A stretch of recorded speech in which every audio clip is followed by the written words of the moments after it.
श्री स्वामी समर्थ. स्वागत आहे तुमचं माझ्या YouTube चॅनलमध्ये. आजचा दिवस तुम्हाला खूप छान सुख समाधानाचा जावो ही स्वामींच्या चरणी प्रार्थना करते आणि आज या नवीन व्हिडिओला सुरुवात करते. तर बघा मित्रमैत्रिणींनो, उद्या आहे 8 फेब्रुवारी वार शनिवार आणि या दिवशी आलेली आहे जया एकादशी.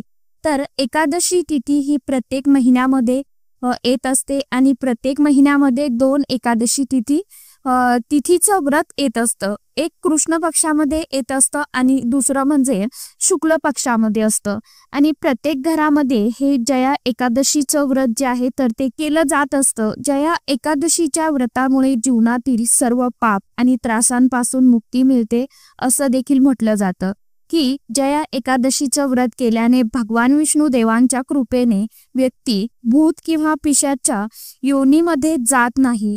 हे व्रत केल्यामुळे आपल्याला मोक्षाची प्राप्ती होत असते आणि पापांपासून मुक्ती देखील मिळत असते. इतकंच महत्व या एकादशीला आहे. तर उद्या म्हणजे शनिवारी आलेली आहे जया एकादशी. तर या जया एकादशीच्या दिवशी आपल्याला आपल्या घरामध्ये एक उपाय अतिशय अत्यंत पॉवरफुल आहे. तर तो उपाय आपल्याला सकाळीच करायचा आहे. सकाळीच घरामध्ये आपल्याला या झाडाचं एक पान जे आहे तर ते घेऊन यायचं आहे आणि हे पान आणल्यामुळे काय होईल तर आपला कोणता एखादा शत्रू असेल तर तो आपल्या घरी येऊन माफी मागेल. आपल्या जीवनातील 7 पिढ्यांचं दुःख दारिद्र्य नष्ट होऊन जाईल, आपली गरिबी नष्ट होऊन जाईल. असा हा अतिशय प्रभावी उपाय आहे आणि आपल्याला हा जो उपाय आहे तर तो जया एकादशीच्या दिवशी आवर्जून करायचा आहे. एकादशीचं व्रत हे भगवान श्री हरी विष्णू देवांना समर्पित असतं. भगवान श्री हरी विष्णू देवांची सेवा करणं हे आपलं प्रथम कर्तव्य आहे. कारण भगवान श्री हरी विष्णू देव या पृथ्वीचे या सृष्टीचे पालन करता धरता चालक मालक आहेत आणि त्यामुळे त्यांची सेवा उपासना आराधना ही आपल्याकडनं व्हायलाच पाहिजे, केल्या गेलीच पाहिजे. एकादशीच्या दिवशी तरी झालीच पाहिजे. रोज जर आपल्याकडून सेवा होत नसेल तर आपण या दिवशी आवर्जून माता लक्ष्मीची आणि भगवान श्री हरी विष्णू देवांची आपल्याला सेवा करायची असते आपल्या घरामध्ये. यामुळे ज्या घरामध्ये भगवान विष्णू देवांची सेवा केली जाते, माता लक्ष्मीची सेवा केली जाते, त्यांची उपासना केली जाते, त्यामुळे उद्या एकादशीच्या दिवशी तुम्हाला भगवान विष्णू देवांना प्रसन्न करण्यासाठी हा जो एक पानाचा उपाय आहे तर तो आवर्जून करायचा आहे. हा उपाय कशासाठी करायचा आहे, कोणत्या वेळेमध्ये करायचा आहे आणि तो कशा पद्धतीने करावा याविषयीची संपूर्ण माहिती मी आज या नवीन व्हिडिओमध्ये तुमच्याबरोबर शेअर करणार आहे. त्यामुळे व्हिडिओ कुठेही स्किप न करता शेवटपर्यंत नक्की बघा. चॅनलवरती तुम्ही जर हा व्हिडिओ पहिल्यांदा बघत असाल तर चॅनलला आवर्जून सबस्क्राईब करा आणि असेच नवनवीन माहितीपूर्ण व्हिडिओ बघण्यासाठी समोरील बेल आयकॉनलाही प्रेस करा. तर बघा मित्रमैत्रिणींनो, आपण आयुष्यामध्ये आपल्या जीवनामध्ये प्रत्येक जण हा खूप कष्ट मेहनत करत असतो, परंतु आपल्या कष्टाला आपल्या मेहनतीला म्हणावं तसं फळ मिळत नाही. आपण खूप कष्ट करतो, मेहनत करतो, तरीही आपल्या जीवनामध्ये अनेक अडचणी अडथळे हे चालूच असतात. घरामध्ये कोणतेही काम हातामध्ये घेतलेलं ते निर्विघ्नपणे पार पडत नाही. प्रत्येक कामामध्ये आपल्याला यश येत नाही. त्याचबरोबर एखादा आपला छोटासा व्यवसाय असेल, धंदा असेल तर त्यामध्ये देखील यश मिळत नाही. घरामध्ये पैसा टिकत नाही किंवा आलेला पैसा याना त्या कारणाने कुठे ना कुठे तो खर्च होऊन जात असतो. सतत घरामध्ये काही ना काहीतरी अडचणी या चालूच असतात. जर लहान मुलं घरामध्ये असेल तर ते सतत आजारी पडत असतात. त्याचबरोबर मुलांची कुठेतरी प्रगती थांबून जात असते, कुटुंबाची पतीची प्रगती थांबून जात असते. त्यासाठी आपल्याला हे सर्व उपाय करणं खूप गरजेचं असतं. कारण एकादशीच्या दिवशी पृथ्वी तलावरती रोजच्या ऊर्जेपेक्षा जी सकारात्मकता असते तर ती भगवान विष्णू देवांचे विष्णू तत्व असतात तर ते कितीतरी सहस्रपटीने कार्यरत असतात आणि त्या तत्वांचा आपल्याला फायदा होत असतो. म्हणून एक वेळेस तुम्ही उपवास नाही केला या दिवशी तरी देखील चालेल, परंतु हा जो उपाय आहे तर तो आपल्याला आवर्जून करायचा आहे. जो कोणता आपण उपाय करत असतो ना तर तो भक्तीने आणि पूर्ण श्रद्धेने त्याचबरोबर विश्वासाने करणं खूप गरजेचं असतं।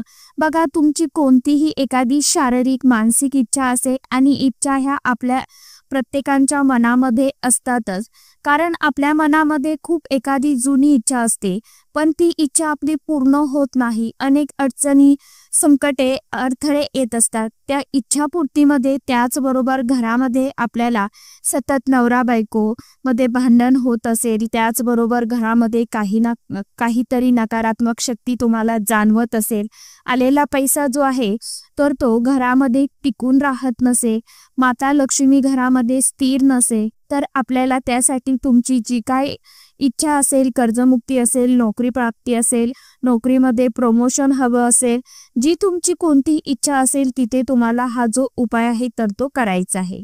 तर कोणत्या झाडाचं पान आपल्याला आणायचं आहे याविषयीची संपूर्ण माहिती आपण बघूया। तर बघा, एकादशीच्या दिवशी तुम्हाला सकाळीच लवकर उठायचं आहे, स्वच्छ स्नान करायचं आहे।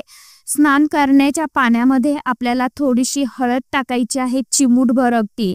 त्यामध्ये आपल्याला थोडंसं गंगाजल टाकायचं आहे, गुलाबाच्या पाकळ्या टाकायच्या आहे आणि त्या पाण्याने तुम्हाला जर गाईचं दूध मिळत असेल तर शक्य होत असेल तर ते कच्चं दूध तुम्हाला थोडंसं आंबोळीच्या पाण्यामध्ये टाकायचं आहे आणि त्या पाण्याने आपल्याला स्नान करायचं आहे। कारण आपल्याला आता कुठे पवित्र ठिकाणी, नदीवरती किंवा कुठे आपल्याला जाऊन स्नान करणं या काळामध्ये शक्य होत नाही, तर अशा वेळी आपण जर घरामध्येच हे काही छोटे मोठे उपाय केले किंवा या वस्तू टाकून आपण स्नान केलं तर त्या पवित्र नदीचं जे पुण्यफळ असतं तर ते आपल्याला प्राप्त होत असतं। म्हणून आपल्याला ह्या छोट्या मोठ्या गोष्टी ज्या आहेत तर त्या आवर्जून टाकायच्या आहे आणि त्या पाण्याने स्नान करायचं आहे।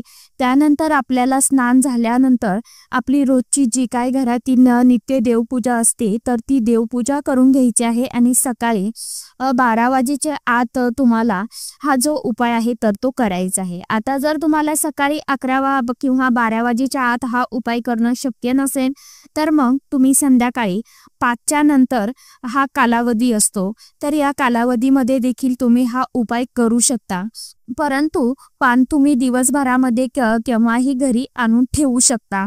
आपल्या अवतीभोवती अनेक प्रकारची झाडं झुडपं असतात आणि या झाडांमध्ये प्रकारची दैवी शक्ती असते। आपण वेगवेगळ्या प्रकारच्या झाडांची पूजा, सेवा, प्रार्थना करतो, कारण आपल्या धर्मग्रंथामध्ये, वास्तुशास्त्रामध्ये त्या झाडांना एक वेगळ्या प्रकारचं स्थान देण्यात आलेलं आहे।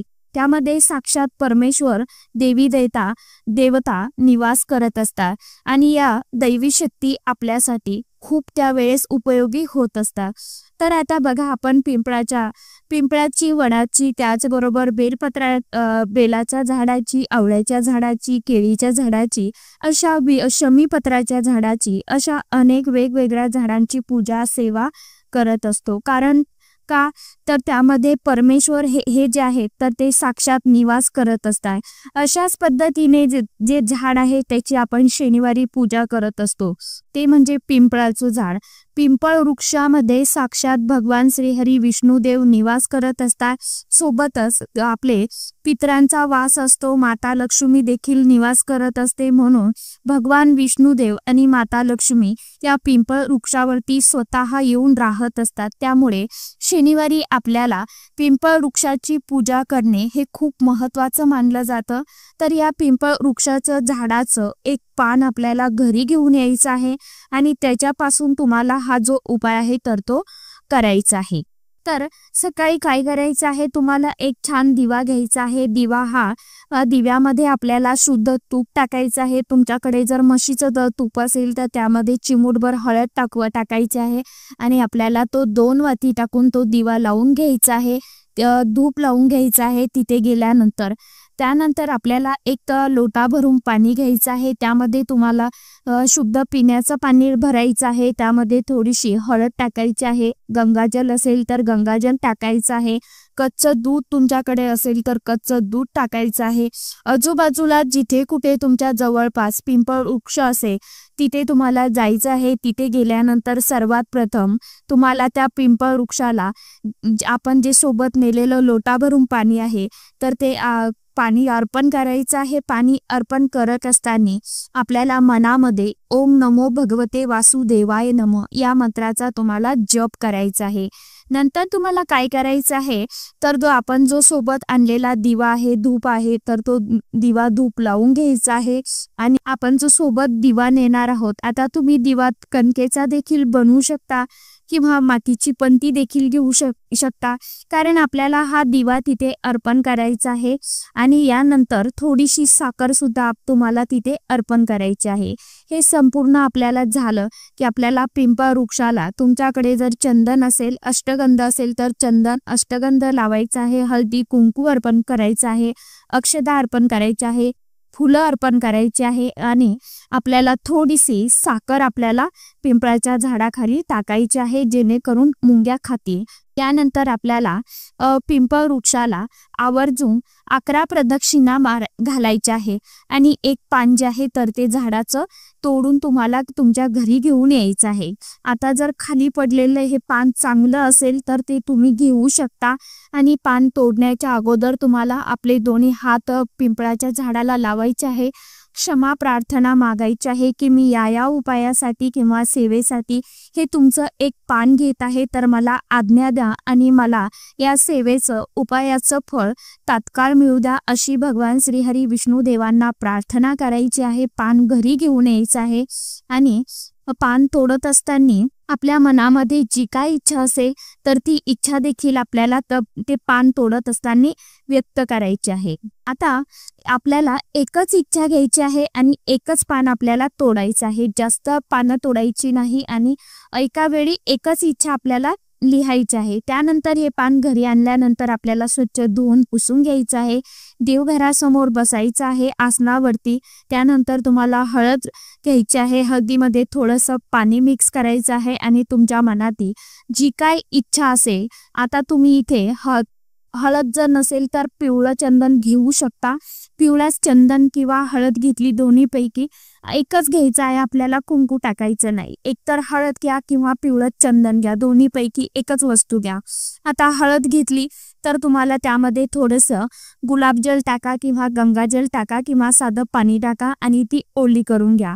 त्यानंतर तुमच्या मनातील जी काय इच्छा असेल, ती तुम्हाला अगदी कठीणातील कठीण इच्छा असेल तर ती इच्छा तुम्हाला त्या पानावरती पिंपळ वृक्षाचं पान तोडत असताना त्याची एक छोटी काडी सुद्धा तुम्हाला सोबत तोडून आणायची आहे किंवा तुम्ही तिथे खाली पडलेली सुद्धा ती काडी सुद्धा घेऊ शकता आणि त्या काडीने, त्या सहाय्याने तुम्हाला तुमच्या मनातील जी कोणती अगदी छोट्या शब्दामध्ये तुम्हाला इच्छा लिहायची आहे। इच्छा जास्त मोठी घ्यायची नाही, जास्त लिहायचं नाही। आता एक मी उदाहरण सांगते तुम्हाला की नोकरी पाहिजे असेल किंवा शत्रूपासून मुक्तता हवी असेल किंवा कर्जमुक्ती असेल, मुलांची प्रगती होत नसेल, आर्थिक समस्या असेल, धनप्राप्तीसाठी असेल, आर्थिक समस्या दूर होण्यासाठी असेल, तुमची अशी जी काय इच्छा असेल मनामध्ये ती इच्छा तुम्हाला घ्यायची आहे आणि लिहायची आहे। त्यावेळेस एकच पान घ्या आणि एकच इच्छा त्या पानावरती तुम्ही लिहिली तर अजून त्याचे चांगले फायदे तुम्हाला नक्कीच अनुभवायला मिळतील। नंतर आता त्या पानावरती हळदी कुंकू अक्षदा अर्पण करायचं आहे। हे पान भगवान श्रीहरी विष्णू देवांसमोर तुम्हाला ठेवायचं आहे आणि एकदा तुम्हाला तिथे बसून विष्णू सहस्रनामाचं पठण करायचं आहे। त्याचबरोबर विष्णू सहस्रनाम पठण झाल्यानंतर भगवान विष्णू देवांना तुम्हाला प्रार्थना करायची आहे। आता ज्यांना विष्णू सहस्रनाम पठण करणं शक्य नसेल त्यांनी मोबाईलवरती यूट्यूबला लावू शकता किंवा मराठीमध्ये आपल्या नित्यसेवेच्या पुस्तकामध्ये व्यंकटेश स्तोत्र आहे तर ते तुम्ही पठण केलं तरी देखील चालणार आहे। सोबतच माता लक्ष्मीची आपल्याला कृपा व्हावी म्हणून आपल्याला श्री सुक्ताचं पठण करायचं आहे, श्री सुक्ताची फलश्रुती देखील म्हणायची आहे। यानंतर पठण आपल्या दोन्ही सेवा पठण करून झाल्यानंतर भगवान विष्णू देवांना तुम्हाला अगदी कळकळीने प्रार्थना करायची आहे। तुम्ही जी काय इच्छा त्या पानावरती लिहिलेली आहे ती इच्छा तुम्हाला पूर्ण होण्यासाठी प्रार्थना करायची। नंतर हे पान तुम्हाला उचलायचं आणि उचलून तुम्हाला ते सतत तुमच्या जवळ ठेवायचं आहे। आता तुम्ही खिशामध्ये ठेवू शकता, पिवळ्या कपड्यामध्ये बांधून किंवा पर्समध्ये पॉकेटमध्ये ठेवू शकता। तुमच्या व्यापाराच्या व्यवसायाच्या ठिकाणी देखील वृद्धी होण्यासाठी हा उपाय तुम्ही केला तरी देखील चालणार आहे। दुकानाच्या ठिकाणी गल्ल्यामध्ये ठेवा किंवा आपलं जे काउंटर असतं, टेबल असतो, तिथे एखाद्या लाल कलरच्या किंवा पिवळ्या कलरच्या कपड्यामध्ये बांधून ठेवायचं आहे. आणि तुम्हाला असं वाटलं की आता पान खूप खराब झालेलं आहे, हे सुकलेलं आहे, हे अगदी हे लुसलुस झालेलं आहे, नंतर मग हे तुम्ही पान जे आहे तर ते वाहत्या पाण्यामध्ये प्रवाहित करून टाकायचं आहे.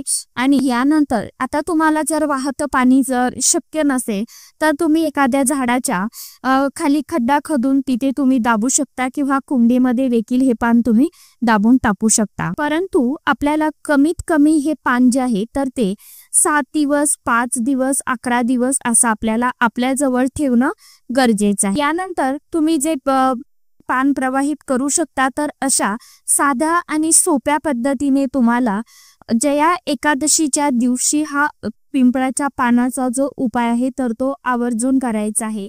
कारण जया एकादशी बघा, नावच जया आहे. जया म्हणजे जय. आपल्याला प्रत्येक कामात जय मिळत असतो, विजय मिळत असतो, जया विजया. तर आपल्याला आपला जय होऊन विजय प्राप्त होत असतो. त्यासाठी आपल्याला अशा ठराविक तिथीला सेवा उपाय करण्याने खरोखर फलप्राप्ती मिळते आणि सेवेची अनुभूती आपल्याला नक्कीच मिळत असते. मनापासून सेवा करा, उपाय करा, नक्कीच सेवेचं फळ तुम्हाला नक्कीच मिळेल. तर चला, आजच्या व्हिडिओमध्ये इतकीच माहिती होती. कशी वाटली नक्की सांगा. व्हिडिओ आवडला तर चॅनलला आवर्जून लाईक, शेअर, सबस्क्राईब जरूर करा. परत भेटूया नवीन माहितीसोबत, नवीन व्हिडिओसोबत. तोपर्यंत सर्व माझ्या यूट्यूब परिवाराला श्री स्वामी समर्थ.